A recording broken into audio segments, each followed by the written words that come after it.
Hello and welcome to Focus on Israel and the Palestinian territories. I'm Paul Calvert. God has blessed the Jewish people. One such person is Joel Rosenberg, an author with an unusual talent. His fictional books keep coming true. I asked him the title of his books.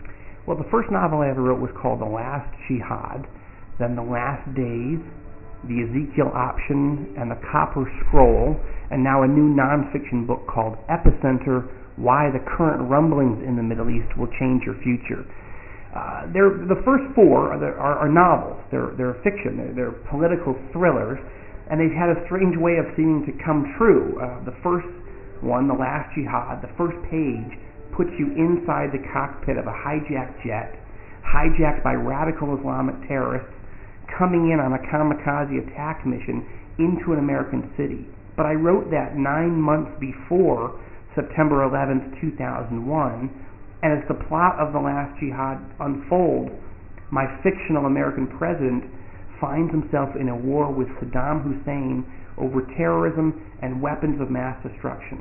I was literally finishing that book on the morning of September 11th, 2001, and so all those things happened, but I had written about them ahead of time, and so when The Last Jihad was published, people thought, how is it possible that it's not, there were different details, of course, in my books from what really happened, but people were amazed that someone could write a novel so close to reality. They wanted to know how I'd done it, what I thought was going to happen next, and then they'd say things, these radio show hosts would say things like, "Your name's Rosenberg, isn't it?" And I said, "Yes." "Well, that's Jewish, isn't it?" "Yes." "Well, how come some of your characters are all talking about Jesus?" And what are you, an evangelical Christian? I said, "Well, yeah, I am." And they said, "Well, how is that possible? How can you be Jewish and believe in Jesus?" And I really had a chance to talk about my faith with about 20 million people in less than 60 days when The Last Jihad was published in the fall of 2002. Wow. So how has this opened doors for you with writing a book that's so prophetic? Well, because each book has intrigued people. The second book, The Last Days, opens with the death of Yasser Arafat. 13 months after the book came out, Arafat was dead. The third book, The Ezekiel Option, is about an alliance between Russia and Iran that tries to destroy Israel. Page 358 of The Ezekiel Option, one of my fictional Islamic characters says, "We're going to wipe Israel off the map." 5 months after The Ezekiel Option was published, the president of Iran, Mahmoud Ahmadinejad, said, "We're going to wipe Israel off the map." So this has drawn enormous media interest, particularly secular media, CNN, Fox, MSNBC, ABC News, The Washington Post, all kinds of American media outlets that have said, "All right, explain to us how you're doing this." And so I say, well, a lot of them are based on Bible prophecy. Come on, Bible's not relevant to our day and age, is it? And I said, well, actually, I think it is. And we get into a very interesting discussion about the Middle East, about prophecy, and about God's plan and purpose for our lives, and particularly for this part of the world here in Jerusalem where we're talking right now. Now, when you were writing these books, did you actually imagine they would be prophetic?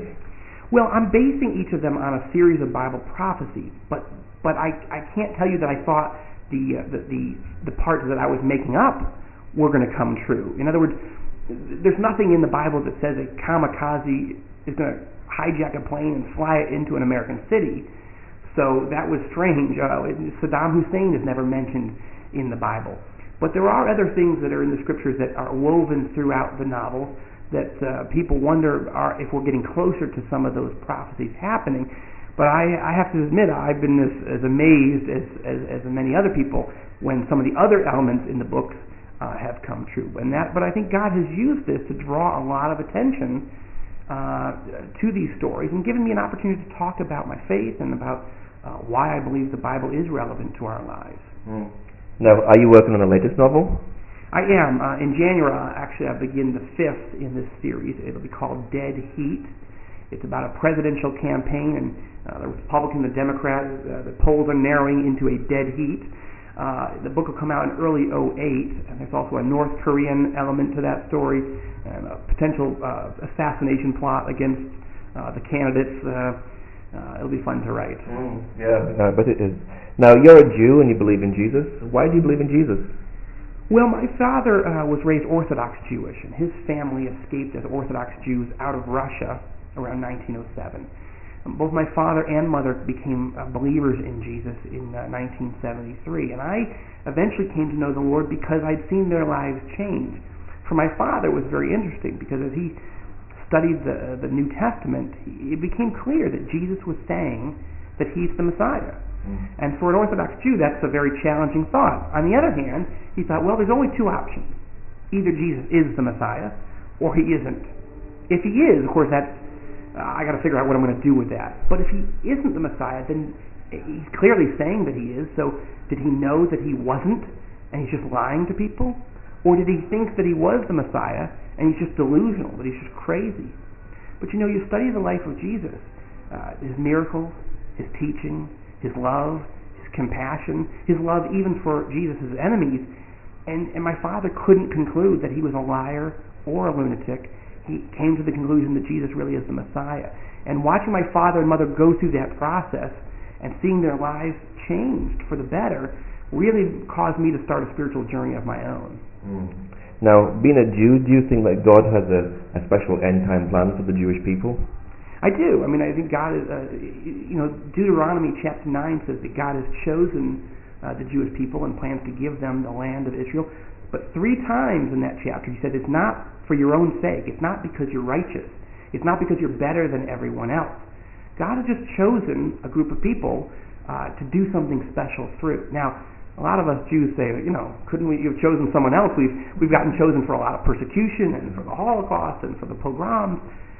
But the Bible came through the Jews, and the Messiah came through the Jews, and a lot of the great blessings of our world has come through the Jewish people. And I'm very grateful to the Lord that He has opened my heart and helped me understand that Jesus is in fact the Messiah. And I love to talk to people about that. So what's your prayer now for the people of Israel? Well, Israel is at one of the most dangerous moments in its history. It's facing an annihilation threat from Iran, from Hezbollah, Hamas, Syria, and Russia is building a military alliance with Iran that's very dangerous. I write about it in Epicenter and in these other novels. There is a prophecy in the book of Ezekiel, chapters 38 and 39, that says in the last days, Russia and Iran will form a military alliance with Lebanon, with Syria, with a group of other countries to try to destroy Israel. I can't tell you at this moment that prophecy is beginning to come true, but a lot of people are curious because Russia and Iran are forming a military alliance today for the first time in the 2,500 years since Ezekiel wrote the prophecy. So it's worth watching, and it's also worth realizing that we need to live our lives and to bless Israel as Christians, to defend Israel, to stand with Israel when much of the rest of the world doesn't really care that people are making murderous threats against them. Now, I'm sure people would like to read your books. Where can they get a hold of them? Do you have a website or anything? I do have a website. It's www.joelrosenberg.com. I have a weblog there tracking events in Russia, in Iran, in Israel, in the Middle East, and in the U.S.